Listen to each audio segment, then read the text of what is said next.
I'm Grace Cavalieri, and this is The Poet and the Poem. We're celebrating a very important book. It is an anthology, Singing in the Dark. It has a special theme, poetry in response to the pandemic. And it is a fabulous book. It has 100 poets in 20 languages, and they come across 6 continents. It is a feast. We have the editor here, Nishi Chavla, and we have 3 other poets who are in the book. They're going to read you samples of their own work, and then they're going to read you some things from the book. I'm Grace Cavalieri, and we're really happy to be celebrating this book.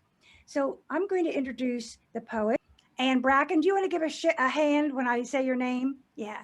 Diane Wilbon Parks, Jeffrey Himes, Hello. Nishi Chavla, and she is the editor, co-editor, and she'll tell us all about how she got this scheme and what it took to put together.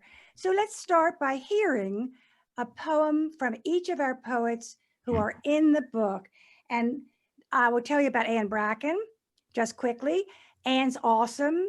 She's an artist. She's a poet. She's a humanist. She works for reform in education, prison, and mental health. So she's no slouch. And Anne is an activist and a poet. So let's hear one of your poems.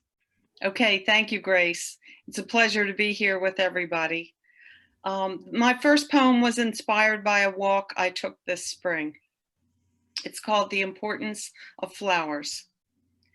Rescuing a cluster of pink blossoms lying next to the sidewalk, I inhale my mother's silk scarf and cradle the velvet petals. Immediately, I am caught in the slipstream of time, emerging as the little girl in a blue jumper, carrying a bouquet of fresh flowers. That morning, my mother braved a thicket of spring grass to snip forsythias and cut bunches of lily of the valley. She wrapped the flowers in waterlogged paper towels, secured with wax paper and a loose rubber band. I felt special that day, bringing flowers for Mary's altar, set up in the front of my 4th grade classroom. I cupped the pink flowers in my palm as carefully as I carried the Mary bouquet to school. Inscribed in my memory, a soft focus Polaroid of the days when the Hail Mary was a rote prayer, recited before every class, and the phrase, "Now and at the hour of our death," held no fear. That's Anne Bracken. Our next poet who's in the book is Jeffrey Himes. Jeff is a cultural historian. He's a poet. He's a musician. He is the author of Bruce Springsteen's biography, and he's a journalist. But tonight he's our poet. Which poem did you choose from the book, Jeff, to read us? I'm going to start with March 2020. I was struck at that time that it was an especially beautiful springtime, and yet there was all this, pandemic, death floating around, and the contrast. This is a poem about that contrast. March 2020. The weather outside is spring glorious, sun-soaked, green-grassed, daffodil-dappled. It's the weather inside, within our bodies, that is storm-blown and ice-locked. Tiny, spiky balls bounce through our arteries, pinballs no flippers can stop from the cavities they crave. They drop into our lungs where they hatch babies like rabbits in skin-shiny lesions. Whenever we open the front door, we're masked like outlaws, gloved like butlers. The only thing we can share is distance, measured by the length of a corpse. When we walk through petal-twirling breezes, sharp knives, too small to see, seeking our orifices, come flying. After many months of purgatory, when the now blossom blanketed trees are bare and dusted with snow, what will we salvage from the wreckage? When the windscape turns wintry, will our insides at long last have their spring glorious breaking of buds into blossoms? That is the voice of Jeff Himes. And he has another poem that we'll hear from him later. Next, we're going to hear from Diane Wilbon Parks. And Diane is the best artist in America. I'm just saying, and I don't gush much. She's really a fabulous visual artist as well as a poet. And she's the director of The Right Blend. And they are the right blend of sex, race, creed, gender. It's a collective, it's a good collective. So let's hear your poem from the book, Singing in the Dark. Thank you Diane. so much. Thank you so much, Grace. The title of my poem is Isolated Wings. I wrote this about 40 days into the pandemic or the isolation. So it's titled Isolated Wings. We are snowed in spring, listening to indulgence from the chirps of birds, fluttering feet and faces of sun-drenched homes rising, opening the gold of blue skies. The world props against windows and doors, wishing for wings and the songs of birds. For more than 40 days, we've been flying into windows with untrained wings, caged inside walls, inside oily fingerprints left on glass. I keep wiping the edges of you off, cleaning the traces of your wild baby's breath, now marred with Lysol. April cringes inside its bloom, afraid to lurk beyond its curled tongue, leaflet buds. Windows listen for wind-rushed poetic mewlings. The color of dance is a strong song, wept in a brush of uncut grass and the husk of sycamore trees. Sleeves of rice bleed grain by grain. We eat sparingly. We see a man dancing in the center of the earth with meat skins whistling sound like flutes. These isolated, iridescent wings can't fly, even fish feathers into water. Life is still aflutter. Paddled fins wade in waters that still flow, and the mist of white clouds return blue. The world props against cheeks and chests. Windows lick the oily salt of our skin, while fingers flap in and out of dreams. Unmasked words wish to be free again. Without outstretched wings, we lift our opens, point our perched bodies to the wind. We twist our cages and bend them back, while the cageless man still dances in the feathers of his skin. Diane Wilbon Parks, your poetry is as colorful as your art. Thank you. And now we present Nishi Chavla. She is the editor of this book. I don't know what it took, but she's going to tell us about it. But first, she's going to give us her own poem. Nishi Chavla. Thank you, Grace. It's true that living through this crisis and the magnitude of the pandemic that has changed us all in intangible as well as in visible ways, emotionally, psychologically, and socially, all of us have become poets in one way or the other, reflecting upon life around us. This is my poem titled Inside Myself. The virus licks my torn soul, guilt-tripping me. I sing a love song to it, tempting the faint thump, causing my heart to fissure its fatty lumps. Pretend I live on a moon of my own landing, turning my flesh inside out. Listen to the chirping of birds, amazed that so much beauty could still exist amid club-like spikes that crush the breathing soul. Lavender storms that hit unfounded hopes cluster phylogenetically.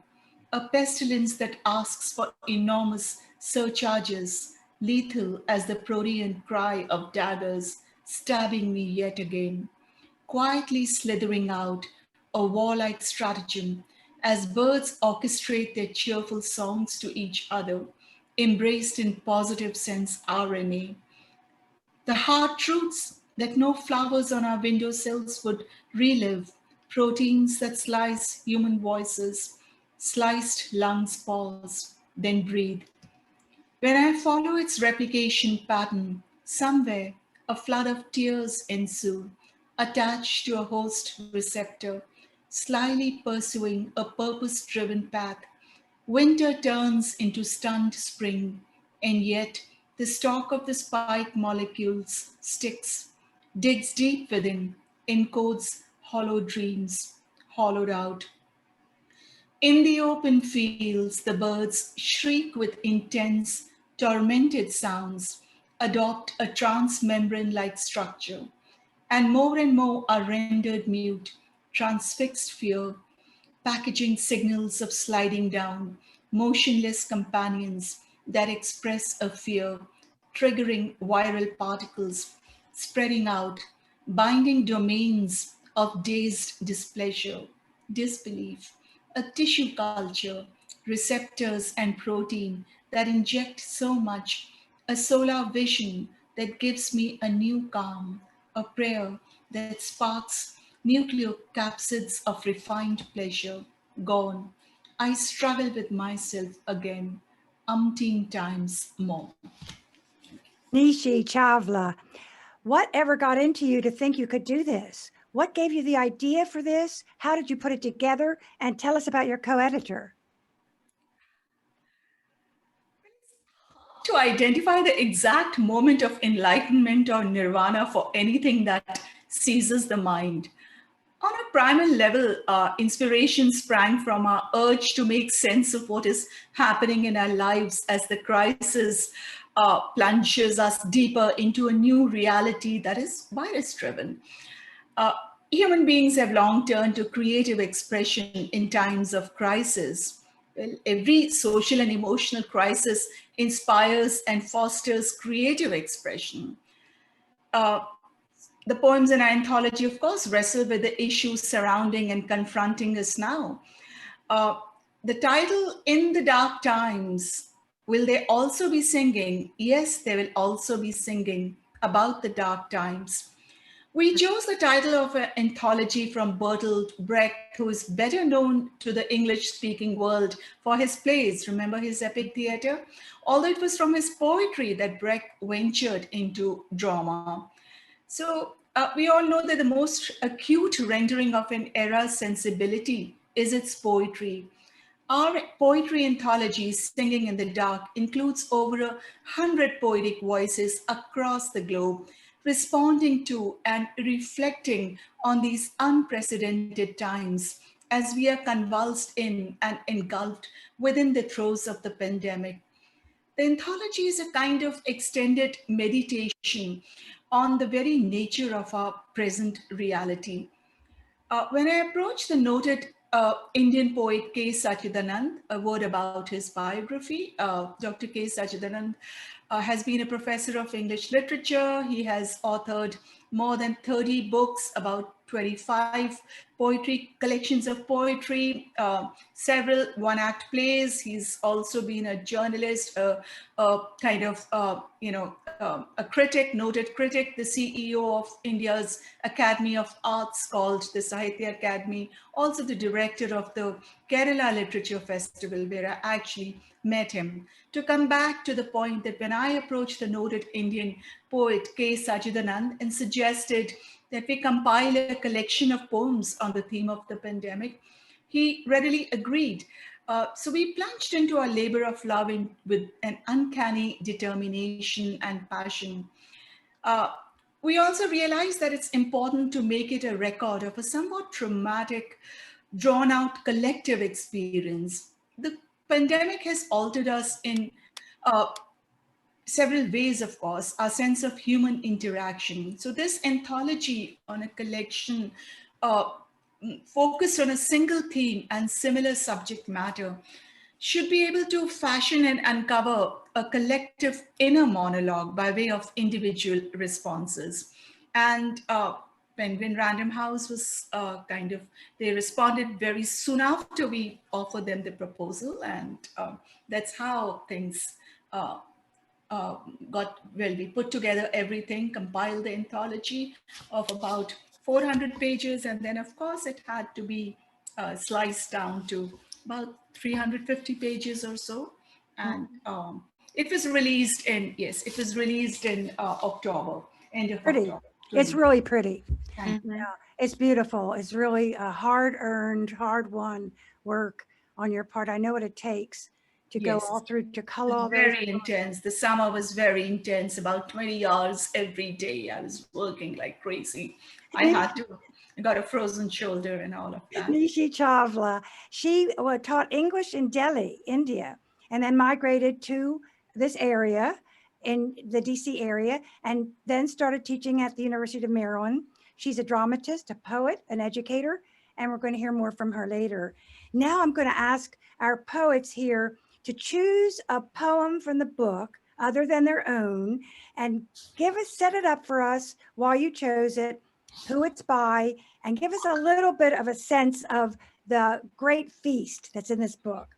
So the first person who's going to do this, let me see, is going to be Jeff.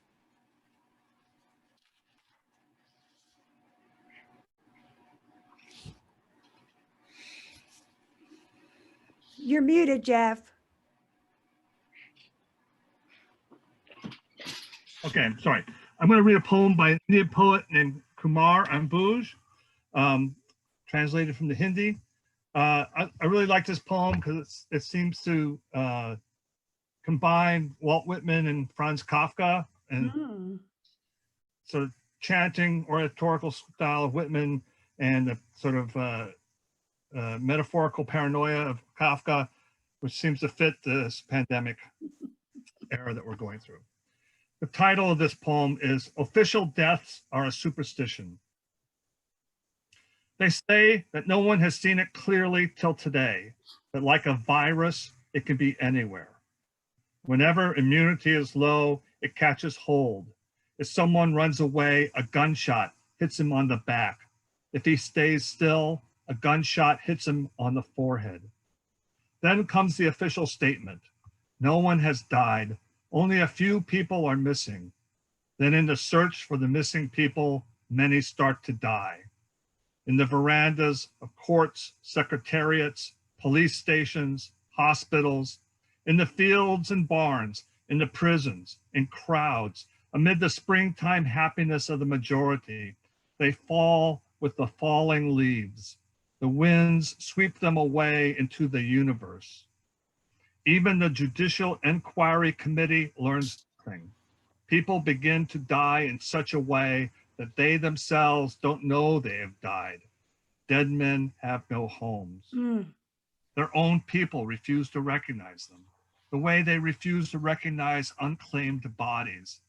They are expelled even from the footpaths. Everywhere, everyone only asks them for their papers. Wives, children, neighbors, they all say, get your papers. The government too solaces, you're alive, just show your papers. Work, water, food, laughter. They forget everything else and look only for their papers. But in their whole world, these papers can't be found anywhere. Tired, defeated, they come to believe they, with their family, have died. Then they themselves begin to say, we've been dead for centuries. We died in the womb itself. We have no papers. We are naturally dead. We have no papers. Our ancestors come to live on this earth before papers. They left a long time ago and they left no papers. The government says, we never kill anyone. We are simply enforcers of the law. Official deaths are superstition. Everyone dies their own death. The newspapers and the TV channels remind us of this day and night. That is so powerful. What country is that, Jeff? India. Wow. It doesn't feel as if it comes from an American poet. That's the interesting thing. The tone, the word choice, that's so interesting. And another poet, who would like to read another one from the book? Anne, what poet, who did you choose? I chose Joy Harjo, the U.S. Poet Laureate. Just nominated for a second term. Yes, Mhm. yes. Well, I think she's quite worthy of it. And the poem is called I Give You Back. And I chose the poem because for me, it's a fierce testament of letting go of burdens and letting go of trauma. I release you, my beautiful and terrible fear. I release you. You were my beloved and hated twin, but now I don't know you as myself. I release you with all the pain I would know at the death of my children. You are not my blood anymore. I give you back to the soldiers who burned down my house, beheaded my children, raped and sodomized my brothers and sisters. I give you back to those who stole the food from our plates when we were starving. I release you, fear, because you hold these scenes in front of me, and I was born with eyes that can never close. I release you, I release you, I release you, I release you. I'm not afraid to be angry. I'm not afraid to rejoice. I'm not afraid to be black. I am not afraid to be white. I am not afraid to be hungry. I am not afraid to be full. I am not afraid to be hated. I am not afraid to be loved, to be loved, to be loved, fear. Oh, you have choked me, but I gave you the leash. You have gutted me, but I gave you the knife. You have devoured me, but I laid myself across the fire. I take myself back, fear. You are not my shadow any longer. I won't hold you in my hands. You can't live in my eyes, my ears, my voice, my belly, or in my heart, my heart, my heart, my heart. But come here, fear. I am alive, and you are so afraid of dying. Beautifully read, Anne. That was beautiful. I'm going to send that out to my workshops who are studying the list, because look at how inventive she was with the list. She changed it up so much. You know, it is not just vertical. That's beautiful. Diane, who did you choose and from what country in the anthology? I chose a poem by Amir Orr, and he is an Israeli poet, novelist, and essayist. He actually wrote this poem. It's a short poem, but it packs a lot of power. He wrote it in Hebrew as well as English. The title of this poem, let me tell you why I love this poem. It's titled Reflection. And in my work, I do use a lot of light and shadows and mirrors. So when I saw this, I was immediately drawn to it. So I'll read it. Reflection. These are reflections that became frozen forever. This is the mirror room of memory. A child in the darkness plays hide and seek with shadows, sinks into the secret places of the stairs, turns into a shadow. A child in the dark separates from his image, dreams his face inwards. In a mirror of darkness, he reveals light and sees. Is I love it. Is the Hebrew on the page as well as the English? No, it's only English, but it does say that it was written in Hebrew Originally. as well. Right. And do you you really use reflection and light in your paintings? In my paintings and in my poetry.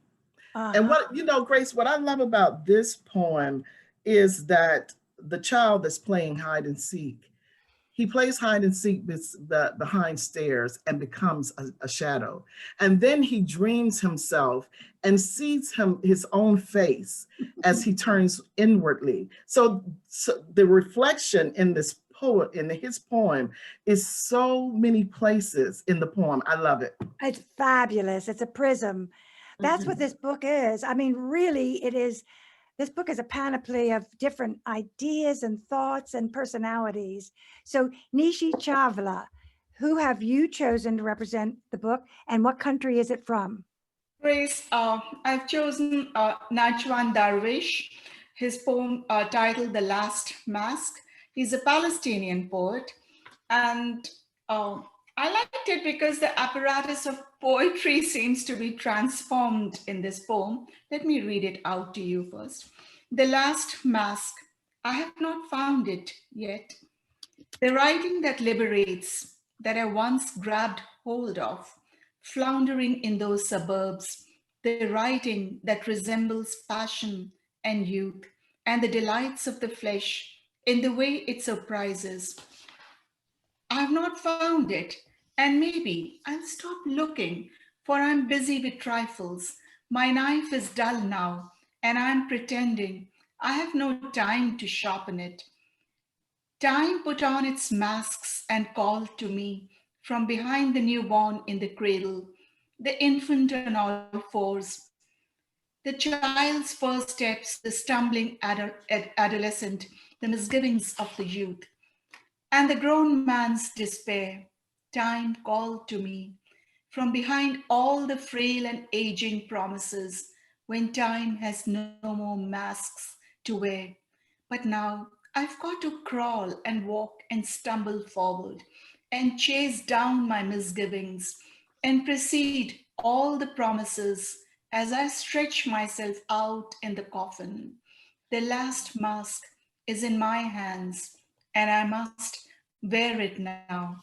The poet seems to be a kind of restless innovator who disrupts generic conventions, breaking up the coherence of simple poems and bringing into his own poem kind of, an intense personal ambivalence.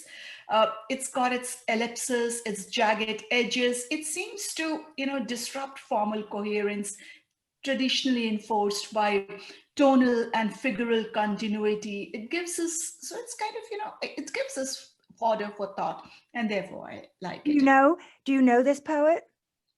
I happen to be part of a Zoom discussion that was organized from Mumbai with a group of poets from across the globe. This was just 3 days ago. Oh. And Najwan Darwish was also invited. He came in and he read in Arabic, which was like, I don't know Arabic, but it was like music to my ears, poetry to my ears. It was very intense and a wonderful experience. Beautiful. And Najwan Darwish, he is born in Jerusalem, Palestine. He has been described as one of the foremost Arabic language poets of the generation, and written a lot, of course. Well, he'll see this show, and I hope you'll let him know that you read his poem, and he'll hear you read it, I hope.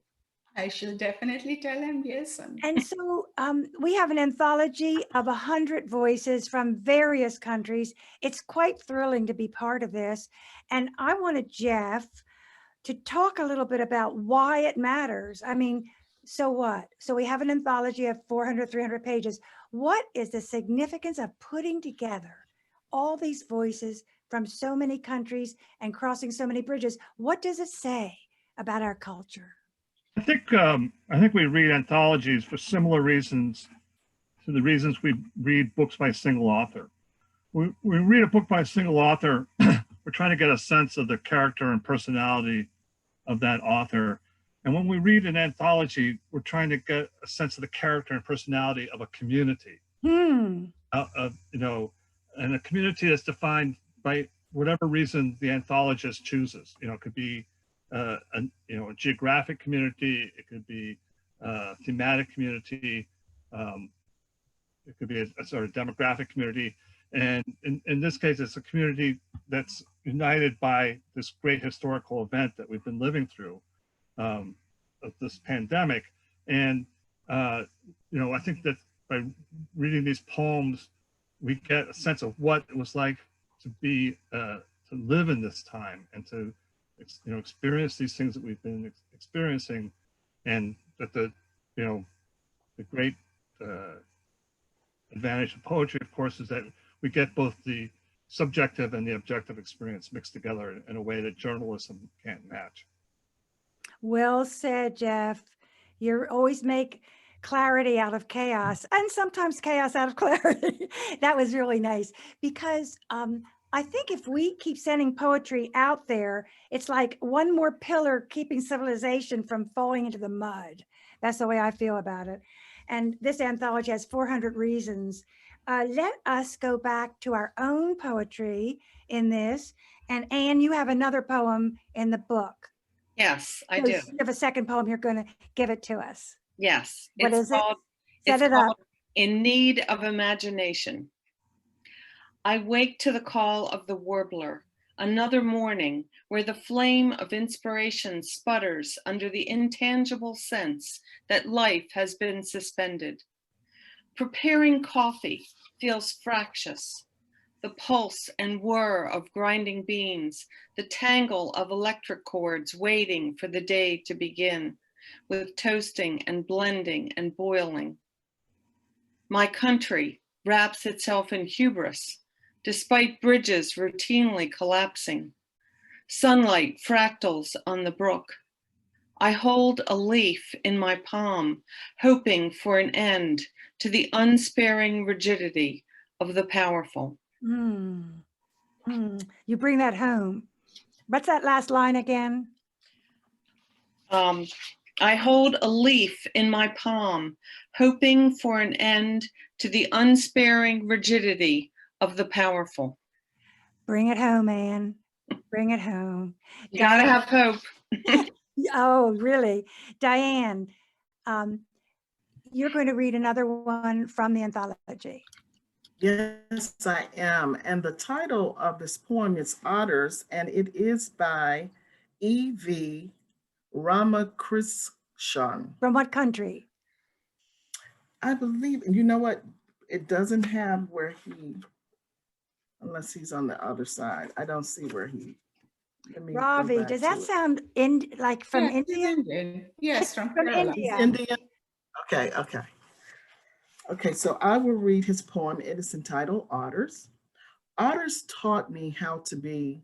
There is no need to be seen to see oneself. Man was a rumor they did not believe in. They were sea conscious of larger things that stretched beyond the clock and the calendar. As I turned away from them, the crowded seashore became desolate, like a vandalized mausoleum. Diane, we're going to go back now to Jeff, who has a poem, another poem. Right. This is your own, so set it up. So this is a poem about how sometimes art can be inadequate for the situation as horrible as the one we've been living through. It's called Performing Arts Centers. If I read one more simpering poem full of flowers and abstract nouns, or hear one more sensitive song full of arpeggios and winding paths, I swear I'm going to burn down a performing arts center. Don't you get it? Nature isn't going to save us. The coronavirus is nature. That microscopic ball with the hooks is an organism as committed to its own survival and as indifferent to ours as the shadiest apple tree in bloom. Nature is as terrifying as it is inspiring, and anyone who doesn't acknowledge both halves of that truth disrespects nature as much as the worst polluter. Man is nature, but so is the fire that killed his mother. Nature is all we've got. From the smallest virus to the proudest ape, no puppet master is dangling the marionette strings. No ghosts are pushing around the furniture. The virus wants the wet warmth of our lungs, and so do we. Who will be the smarter? I'm not really going to burn down a performing arts center, but I am going to picture it in my mind. Those not so smart sensitive souls screaming, their rose-tinted glasses cracking in the heat, their peasant chic shirts smoking on their backs. Jeffrey Himes. He always keeps us going. You wake us up. You always wake us up, Jeff. And we have, Anne, you have another poem in the book. Well, I have one from another poet. Yeah, who is it? His name is Max Garland. And What country? American. He's a U.S. poet. He's an American poet. Wisconsin. Yes. His poem is, we're so familiar with this phrase that had no meaning a year ago, social distancing. Say there came a pandemic, some news-drunk virus sets its hooks in us, and only the sky for a nurse, arched and empty and barely even blue. And only the musical pulse and the several senses for consolation, except for a stream of distant words like waves bearing the rush, curl, and foam of elsewhere arriving. The distant rhythm of others to bridge the gap between head and heart, dark and day, fear, and whatever it is one feels on the brink of when walking next to great waters, how the surf catches and releases the light, and the waves and bones tremble like the distant cousins of constant thunder. We know salt tumbles eventually from ocean to body and back and forth. We know it takes ages to regather the shaken self into the good world again. I remember a ritual once where hundreds of tiny basket-like boats were lit and launched with prayers and flowers and misfortunes, ignited and cast out on the water until the bay was ablaze, a rocking constellation of human woe uttered in small tongues of flame, until little by little they drifted, burned, and blinked out. And then it was just dark water again, and we all went home. Did our troubles never return? Were we really less burdened or better people? What I mean is sometimes worry needs to be ignited, launched into words, if only to blaze a while among flotillas of sorrow we thought were ours alone. What I really mean, of course, is keep in touch, even if you don't know what to say, especially if you don't know what to say. Kind words, fellow castaways, mind-lit emergencies of fingertip and tongue. Float this festival of downtime and distance. Repopulate the dark with your fledgling human light. Why did you choose that? What did you like about it, Anne? I loved his images with the tiny boats out on the water. It reminds me of what people do a lot of times on the anniversary of the Hiroshima bombing. They launch little boats out onto the water with candles in them. And that's kind of what came to mind when I was reading his poem. We're going to end with Nishi Chavla with her own poem from the book. I'm going to read Infinite Karmas. So the pandemic has violated the Hindu law of karma. So I thought of Infinite Karmas as the title of my poem. At the beginning was the outbreak, blobs of swarming virus caught red-handed, fastened themselves on human lungs. Above those karmic laws that got bled out, the stars rip the effects of human intention, strayed, swelled. How one lives front-lined with gloves and masks, mock at causality, casually proliferate in invisible tweets with red mountain clouds, dismantle the short supply of legends that look us in the eye, comfort us for no reason. Does it clink a glass or two now that the karmic wheel got broken? Does it dodge bullets, whittled by the dark scraping, bend its shapes inside the deep flesh in cruel thumps, knowing no clear patterns of reactionary consequences, pacing oneself to match an invisible, fugu-like enemy that rings in waves of new energy, in unison with the crevices the virus revisits, wild affliction, dead to the pangs of love, of lust, reaping the aroused days of its own self. Karmascapic bounds. Where is the blind eye of fate here? Discriminate between willing it, nor etched, nor accrued in discrete scoops, shields of our own actions, generating, flourishing between the responsible and not so. Thank you. That's Chavla, Nishi Chavla, who is co-editor of this fabulous book. This is all you need. I'm telling you, there's something of everything in this book. And it's so interesting because each country has such a different flavor, such a different tone. To end the program, I'm going to read a poem by Sabina Pasquarelli. It's called May 2020. Now, Sabina lives in Tuscany. This is to show you just how many people are represented. She lives about 20 miles west of Florence in a little town called Montespertoli. And she is a fabulous, beautiful translator of poetry. And she writes in many languages. She wrote this in English. It's called May 2020. I watch the behavior of the people on the street. A variety of stories is hidden behind the protecting masks. Is this the end of trust? Eyes don't meet eyes, hands pointing to the ground, empty of gestures, feet moving in silence. The young woman working in the studio of an architect takes off her mask to greet me. How are you? Without waiting for my answer, she assures me of how well she is. Eyes contradicting lips. Times are tough for many, she says, her voice a balance of fear and control.